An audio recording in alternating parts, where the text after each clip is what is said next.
Hey everyone, welcome back to our channel. সবাই কেমন আছে? আশা করি সবাই ভালো আছেন। আমিও খুব খুব খুব ভালো আছি।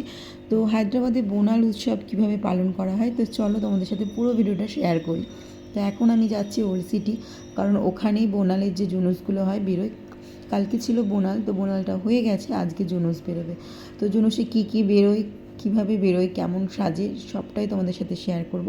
তো চলো পুরো ভিডিওটা দেখতে থাকো। আর এখানে হচ্ছে বেগম বাজার, তো এখানেও একটা মন্দির রয়েছে, এখানে ভীষণ সুন্দরভাবে সাজিয়েছে, চারদিকে লাইট, পুরো চারদিকে লাইট দিয়ে আর ওই ঝান্ডা দিয়ে সুন্দর করে সাজিয়েছে।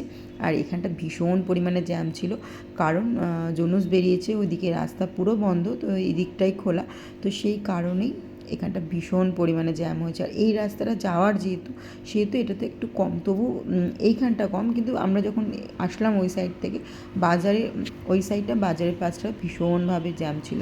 আর এখানে কি সুন্দর একটা দেখো হনুমানজির স্ট্যাচু লাগিয়েছে, তো ভীষণ ভালো লাগছিলো। তো চলে এসেছি আমরা ওল্ড সিটি চারমিনারের এখানে। তো চলো দেখতে থাকো ভিডিওটা, কেমন লাগছে অবশ্যই আমাকে জানিও।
দেখতে দেখতে পুরো চারমিনারের কাছে আমরা চলে এসেছিলাম, আর পুরোটাই ঘুরে দেখছিলাম, কারণ অনেক দিন আসিনি আর এইভাবে হেঁটে আসা হয় না এখানে।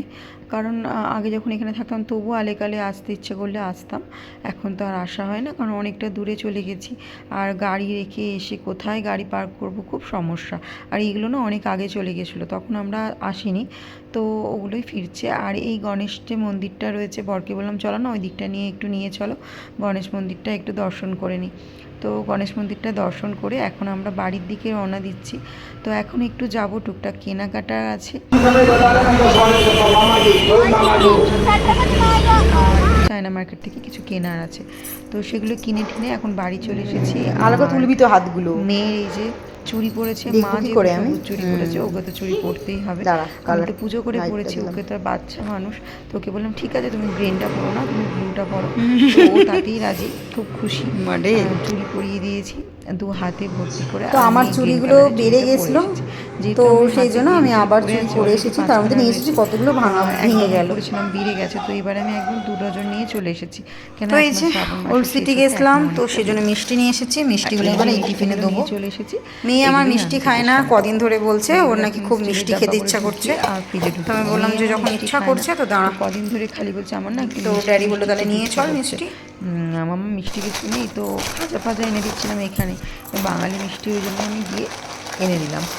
তো চলো মিষ্টিগুলো ঢেলে নিই, আর বাকি রান্না করতে হবে, শুধু ভাত করতে হবে, তরকারি ওবেলার করা আছে, ওদের জন্য মাছের ঝোল আর আমি আলু সেদ্ধ ভাত। যেহেতু আজকে সোমবার, সেহেতু আমি মাছের ঝোল আমি আর খাইনি, আলু সেদ্ধ ভাত খেয়েছি। হ্যাঁ শুকনো খাই না, কিন্তু নিরামিষটা। আর এখানে সব দুটো যে লাড্ডু দুখানা, 2 ল্যাংচা, 2 সন্দেশ আর 2 কাঁচা গোল্লা ওর জন্য আনা হয়েছে, আর বোঁদে আনা হয়েছে। তো বোঁদেটাও না আমার মেয়ে এখানে খায়, মানে মিষ্টি খায় না ঠিক কথা, কিন্তু বোঁদে জিনিসটা খায়। আগে ছোটোবেলায় পাউরুটি দিয়ে খেত। রাত 2টোর সময় হঠাৎই দেখছি আওয়াজ হচ্ছে, তারপরে দেখছি নিচে যে